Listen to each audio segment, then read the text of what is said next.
Hello everyone, कैसे हो आप सब? अच्छे ही होंगे। तो आज के इस सेशन में हम लोग आइसोसेलेस ट्रायंगल समद्विबाहु त्रिभुज के बारे में पढ़ेंगे। इक्विलैटरल ट्रायंगल हो चुका है, उस पे और भी क्वेश्चन है जो आपको दिया जाएगा। आज के इस सेशन में हम लोग आइसोसेलेस ट्रायंगल के बारे में पढ़ते हैं। आइसोसेलेस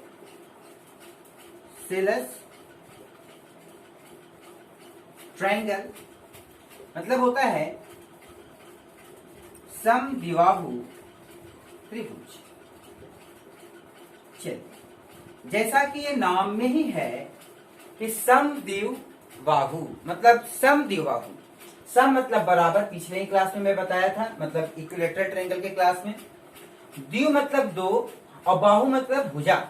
इसका मतलब कोई भी वैसा ट्रायंगल जिसमें दो भुजा बराबर हो उसको बोलेंगे आइसोसेलेस ट्रायंगल।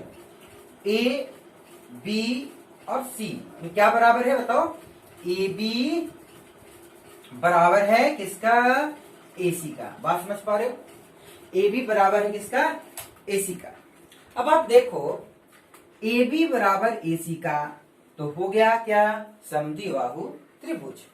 जब ऐसा होगा, जब दो साइड बराबर होगा, तो एक बेसिक सा कॉन्सेप्ट लगातार हम बात कर रहे हैं, ये भी दोनों एंगल बराबर होंगे। ठीक है, कोई दिक्कत वाली बात है नहीं, ये जान जाओ। अगर ये दोनों साइड बराबर है और ये कहेंगे 60 डिग्री है तो ये भी 60 डिग्री है, तो इस केस में इक्विलैटरल भी बनने का चांसेस है। तो मान लीजिए अगर ये 40 डिग्री है तो ये भी आपका कितना डिग्री है? 40 डिग्री है। समझ लो। इसी का उल्टा आप समझने की कोशिश करो, दिख रहा है ना? इसी का उल्टा समझने की कोशिश करो कि अगर कोई ट्रायंगल दिया हुआ है और इसमें ये 30 डिग्री दे दिया और ये भी 30 डिग्री दे दिया है, दैट मीन्स कि ये दोनों साइड आपस में बराबर है। अगर एक और फिगर दे दिया जाए ABC, जिसमें कह दिया जाए कि ये 40 डिग्री है और ये भी 40 डिग्री है, इसका मतलब ये दोनों साइड बराबर है। क्लियर है? ऐसा नहीं कि यही साइड खाली बराबर होगा। अगर ये दोनों एंगल बराबर है तो ये दोनों साइड बराबर होगा। और अगर एक ट्रायंगल है, कह दिया जाए कि ये और ये साइड बराबर है, ये और ये साइड बराबर, तो ये और ये एंगल बराबर होगा। अगर ये 30 डिग्री होगा तो ये भी आपका 30 डिग्री होगा। आशा करते हैं कि आप आइसोसेलेस ट्रायंगल समझ गए होंगे। ठीक है, अभी और इसके बारे में कुछ जानते हैं कॉन्सेप्ट। तो अभी तक आपने सीखा कि आइसोसेलेस ट्रायंगल क्या होता है। अब देखिए, आइसोसेलेस ट्रायंगल में एकदम बेसिक बात है, एकदम ध्यान से समझिएगा। आइसोसेलेस ट्रायंगल में अगर हम पेरीमीटर की बात करते हैं, अगर पेरीमीटर की बात करते हैं तो इसका मतलब होता है परिमिति। क्या होता है मेरे भाई? परिमिति। और परिमिति मतलब होता है sum of all sides, sum of all sides. इसका मतलब सभी भुजाओं का योग आपका परिमिति कहलाता है। ठीक है, समझिए। अगर परिमिति की बात करें आइसोसेलेस ट्रायंगल का, अगर ये ए है तो ये भी ए हो जाएगा। यही तो बताएं कि ये दोनों साइड, तो तीसरा साइड बराबर नहीं करना है। तीसरा साइड जैसे ही बराबर कर दोगे ये हो जाएगा इक्विलैटरल ट्रायंगल। और इसका पेरीमीटर मतलब ए प्लस बी। इसका मतलब आप क्या समझे? ए और ए ऐड कर दो, हो जाएगा 2a और प्लस बी। यही आपका क्या है? पेरीमीटर है। और अगर सेमी पेरीमीटर की बात करेंगे, डिवाइडेड बाई 2 हो जाएगा। सेमी पेरीमीटर मतलब पेरीमीटर का आधा। अगर आप पेरीमीटर के बारे में जान गए हो तो अब हम लोग जानेंगे इसका एरिया के बारे में। अब क्या होता है एरिया? आप सोच लो, अगर आपको याद है, अगर आप आइसोसेलेस ट्रायंगल पढ़े हो तो आप ही बताओ, कॉपी में लिखो कहीं पे, या सोच लो कि हम आपसे क्वेश्चन पूछ रहे हैं कि what is the area of isosceles triangle. अगर आप ज्योमेट्री सही से पढ़ जाते हो तो इसके बाद मेंसुरेशन का क्लास होगा और मेंसुरेशन एकदम आसान हो जाएगा। जैसे मान लो कि ये आपका आइसोसेलेस ट्रायंगल है, ये आपका आइसोसेलेस ट्रायंगल है, जिसमें ये साइड और ये साइड बराबर हम कह रहे हैं, इसका मतलब अगर ये ए है तो ये भी ए होगा और ये क्या होगा, बी होगा। ठीक है, बात समझ पा रहे हो। अगर इसका एरिया की बात किया जाए, मतलब एरिया ऑफ आइसोसेलेस ट्रायंगल की बात किया जाए, एरिया ऑफ आइसोसेलेस ट्रायंगल मतलब एरिया ऑफ आइसोसेलेस ट्रायंगल समद्विबाहु। तो अब क्या रिस्पॉन्स है, अब देखते हैं हम इसका क्या होता है। जैसे आपको हमने बताया था कि एरिया ऑफ इक्विलैटरल ट्रायंगल क्या होता है।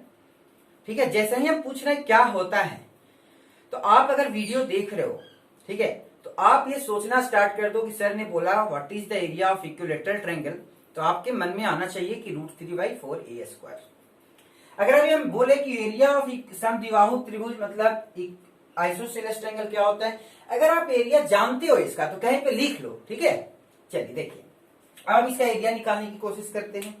तो सबसे पहले क्या करते हैं कि यहां से एक परपेंडिकुलर डालते हैं। देखो ये परपेंडिकुलर है, ये परपेंडिकुलर है और इसी में ये लाइन बाद में बात करेंगे, ये परपेंडिकुलर, ये डी है। तो आप देख लो, अगर एरिया ऑफ ट्रायंगल की बात करते हो, आप एरिया ऑफ ट्रायंगल की बात करते हो, ठीक है, तो आपके पास एक बेसिक सा फॉर्मूला है कि हाफ बेस इंटू हाइट, ये फॉर्मूला है। और यही फॉर्मूला को बेस मान के आप किसी भी ट्रायंगल का एरिया फाइंड आउट कर सकते हो। तो अगर आपके पास formula half base into height, और बेस हमको इसमें पता है कि बी है, हाफ बी, और हाइट एडी नहीं पता है कि एडी क्या है, एडी थोड़ी ना डायरेक्ट लिख देंगे। तो आपको ये तो पता है कि अगर आप इसमें एक राइट एंगल ट्रायंगल दिख रहा है, राइट एंगल ट्रायंगल दिख रहा है, इसको बाहर कर दो, ए बी सी, ये राइट एंगल ट्रायंगल दिख रहा है, जिसमें ये ए है और जिसमें ये क्या है, ये क्या है, बी, पूरा बी है। तो इसका मतलब अगर ये पूरा बी है तो ये क्या हो जाएगा, b/2। ठीक है, ये b/2 हो जाएगा। क्यों होगा कि जो आइसोसेलेस ट्रायंगल में जो एल्टीट्यूड होता है या फिर परपेंडिकुलर बाइसेक्टर होता है, वही मीडियन का भी काम आपका करता है। क्लियर है?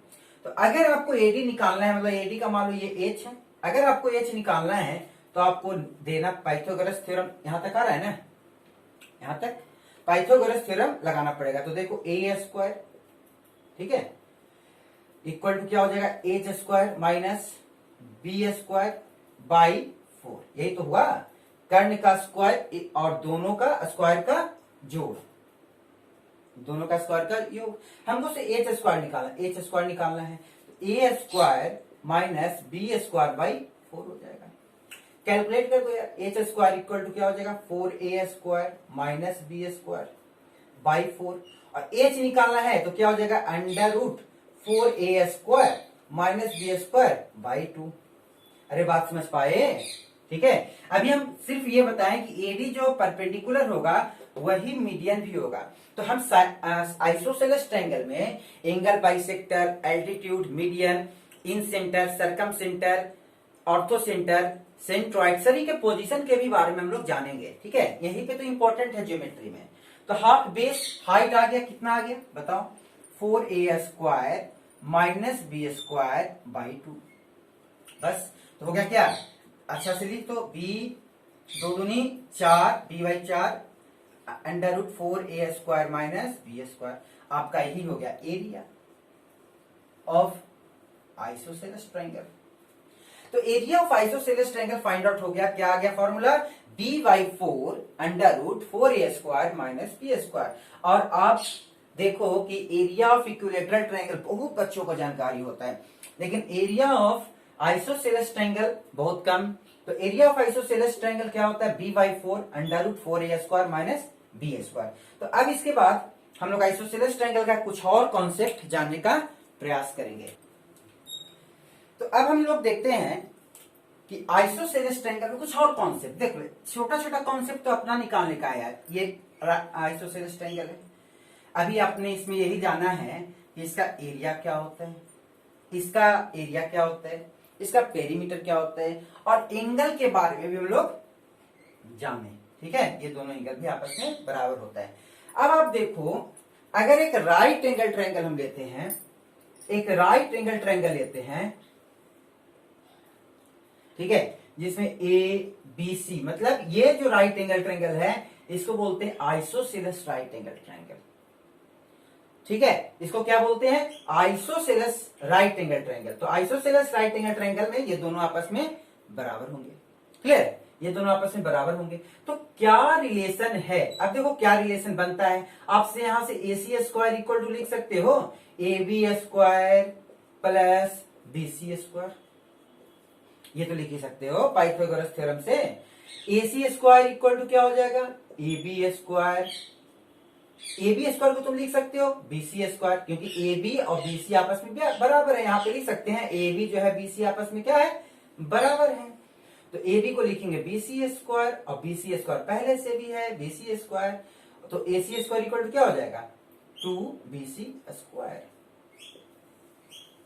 तो ये इसका मतलब राइट एंगल ट्रायंगल में, right isosceles right angle triangle में जो कर्ण का स्क्वायर होता है बेस का स्क्वायर का दुगना के बराबर होता है। अच्छा, आपका सवाल ये भी होगा कि सर ए बी के रिस्पेक्ट में, तो यहीं से आ जाओ, यहीं से एक चीज आ जाओ कि A C square equal to A B square plus B C square, और बी सी स्क्वायर को भी लिख सकते हैं ए बी स्क्वायर, क्योंकि दोनों आपस में बराबर हैं, ठीक है। तो ये रिलेशन आपके दिमाग में होना चाहिए, A C square equal to twice of A B square, समझ पाए, ये बहुत इंपॉर्टेंट रिलेशन है।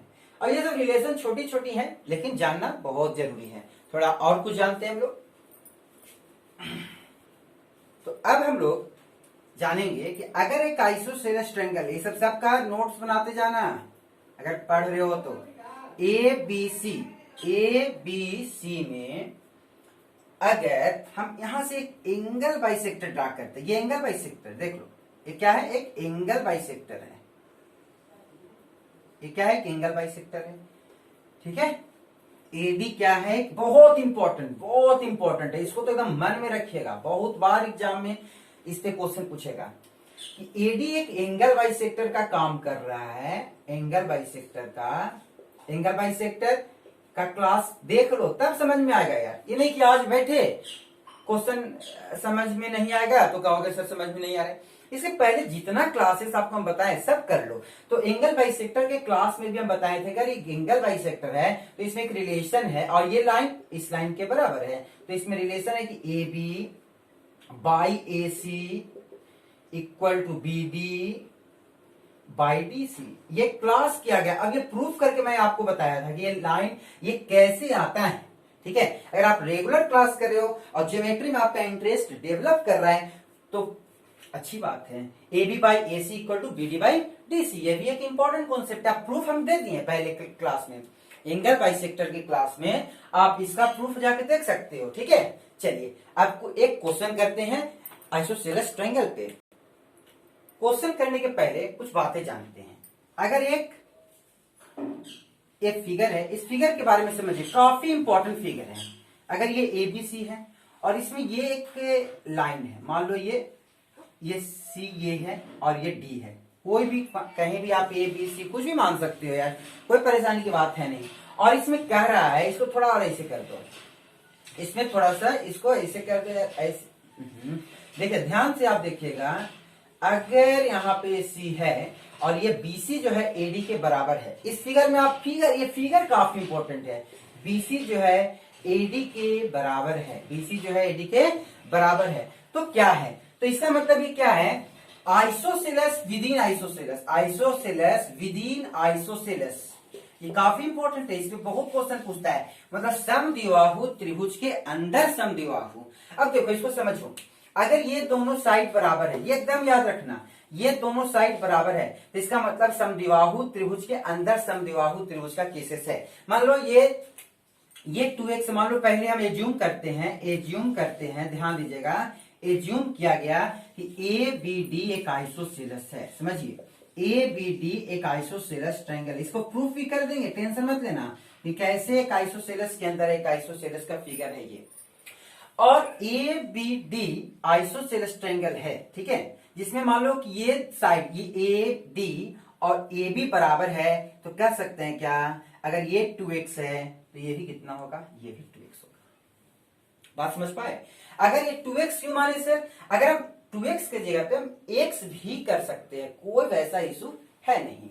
अच्छा एक बात बताओ कि अगर ये 2x है और ये 2x है, अगर ये तो अगर हम कहें कि ए बी डी एक आइसोसेलेस ट्रायंगल है, तो अगर हम कहें कि ए बी जो है ए डी के बराबर है, इसमें कह दिया जाए कि ए बी जो है ए डी के बराबर, मेरा एजम्पशन चल रहा है इस फिगर के लिए, ठीक है, प्रूव भी कर देंगे। तो अगर ये 2x है और ये 2x है तो मतलब ये दोनों साइड आपस में बराबर होगा, और अगर ये 2x है तो ये दोनों एंगल भी आपस में बराबर होगा। बात समझ पा रहे हो? इसको हमें क्या बोल रहे, समझा रहे हैं कि 2x है और हम ये भी बोल रहे हैं कि आइसोसेलेस विद इन आइसोसेलेस, तो हम ये भी बता रहे हैं कि ए बी सी भी एक आइसोसेलेस ट्रायंगल है। ये हम आपको रिजल्ट दे रहे हैं, ठीक है। और बहुत इंपॉर्टेंट कह रहे हैं कि कोई फिगर दे, फिगर एकदम एज्यूम कर ले रहा हूं, ये साइड और ये साइड है तो ए और ये दोनों आइसोसेलेस होगा, मतलब आइसोसेलेस विद इन आइसोसेलेस। अगर ये 2x है और हम कह रहे हैं कि ए बी सी भी एक आइसोसेलेस है, तो इसका मतलब ये 90 डिग्री माइनस x होगा कि नहीं होगा, और ये 90 डिग्री माइनस x होगा कि नहीं होगा। क्यों? कि अगर ये तीनों एंगल को जोड़ दो तो 180 डिग्री हो जाएगा। माइनस x माइनस 2x और प्लस 2x कैंसिल आउट, और 90 180। तो मैंने आपको यही बताया कि अगर आपको एक फिगर, एक फिर से इसको मैं ऑब्जर्वेशन आ जाओ, अगर ये फिगर दे दिया जाए, ठीक है, और कह दिया जाए ये AC एक लाइन है और सॉरी डी ले लो, यहाँ पे डी एक लाइन है, तो ये और ये साइड आपस में बराबर है, मतलब इसमें कह दे कि BD जो है AC के बराबर है, तो इसका मतलब ये हुआ ये एंगल और ये एंगल आपस में बराबर होगा। ये 2x होगा तो ये भी 2x होगा, और ये कितना हो जाएगा 90 डिग्री माइनस x हो जाएगा। इतना आपको मन में रखना है इस फिगर के रिस्पेक्टली। अगर एक क्वेश्चन आया, थोड़ा देख लो इस क्वेश्चन को, क्वेश्चन में आया था क्या चीज, मान लो इस फिगर को मिटा देते हैं, और एग्जाम में जो क्वेश्चन आया था हम आपको दे रहे हैं। एग्जाम में क्वेश्चन आया था कि एक फिगर है ABC है, और यहाँ पे ये C देख दिया था, यहाँ पे D दे दिया था, ठीक है, और यहाँ पे क्या दिया था कि BC जो है AD के बराबर है, और कुछ एंगल दे दिया गया था, मान लो ये दे दिया था 30 डिग्री था ये, और ये 70 डिग्री था, और कह दिया कि B एंगल निकालिए, ठीक है। आप वीडियो को पॉज कीजिए, और अगर आपको ये कॉन्सेप्ट समझ में आ गया तो वीडियो को पॉज करके आप क्वेश्चन को आसानी से सोल्व आउट कर सकते हो। चलिए, आशा करते हैं कि आप वीडियो को पॉज किए होंगे, क्वेश्चन बनाने का प्रयास किए होंगे। देखो यार, अब हम इस फिगर को नहीं भी देखते हैं, ठीक है, तभी एक दिमाग में है कि अगर मान लो कि ये एक ट्रायंगल है, ये एक ट्रायंगल, इसको निकाल के देखते हैं लोग, ये एक ट्रायंगल है, तो आपको दिखाई दे रहा है कि एक ट्रायंगल में एक साइड बढ़ा हुआ है, एक साइड बढ़ा हुआ है, और ये 70 है, और ये कितना, ये 30 है, ये 70 है 30 है, तो ये 40 डिग्री हो जाएगा क्या? हो जाएगा। क्यों? क्योंकि exterior angle is equal to sum of two opposite interior angle. एकदम ये सब कॉन्सेप्ट दिया हुआ है और ये जानते भी होंगे, ठीक है, लेकिन इस प्रकार से फिगर निकाल के तुम देखोगे ना, तब आपसे क्वेश्चन बनेगा। दैट मीन्स ये कितना है, ये 40 डिग्री है, और अगर ये 40 डिग्री है तो ये भी 40 डिग्री, तुरंत आंसर आ गया, तुरंत आंसर आ गया 40, तो ये भी 40। अगर आप कहोगे सर इससे आ जाइए, तो अगर ये बोलेंगे कि 90 माइनस 6 जो है 70 के बराबर है, वहां से आप फाइंड आउट कर दीजिए, कोई वैसा इशू है नहीं, ठीक है। आप बनाने का प्रयास कीजिए। अब इसमें से एक क्वेश्चन हम आपको फिर से दे देते हैं। मान लीजिए ये है, ये A B C और ये लाइन दे दी है D, और क्या दी, ये दोनों बराबर हैं, और यहाँ पे क्या दी, 50 है, ये 20 है, तो आपको ये निकालना है, नहीं निकाल दोगे? अगर ये 20 है और ये 50 है तो ये 30, और ये 30 है तो ये भी 30, और अगर ये निकालने के लिए क्या दिया जाए तो ये 50 है तो ये भी 50। तो ये आइसोसेलेस विद इन आइसोसेलेस का केस है। आपको आइसोसेलेस ट्रायंगल के बारे में एकदम जम के पढ़ना है यार, इसमें काफी question isosceles triangle, equilateral triangle के बेस पे तो एकदम बढ़िया बढ़िया क्वेश्चन ऐसे से पूछता है, ठीक है। आपको ऐसे निकालना है ना, बिल्कुल निकालना है, तो आप मेरे साथ बने रहिए, आप लगातार प्रैक्टिस करो यार, नोट्स बनाते रहो, ठीक है। और अगर आपको कोई प्रॉब्लम हो, अगर आपको कोई समस्या हो, तो प्लीज आप मुझे पूछिए, कमेंट बॉक्स में कमेंट कीजिए। जो भी प्रॉब्लम हो आपका पूछिए, मैं आपका सॉर्ट आउट करूंगा प्रॉब्लम। तो थैंक यू। जय हिंद, जय भारत।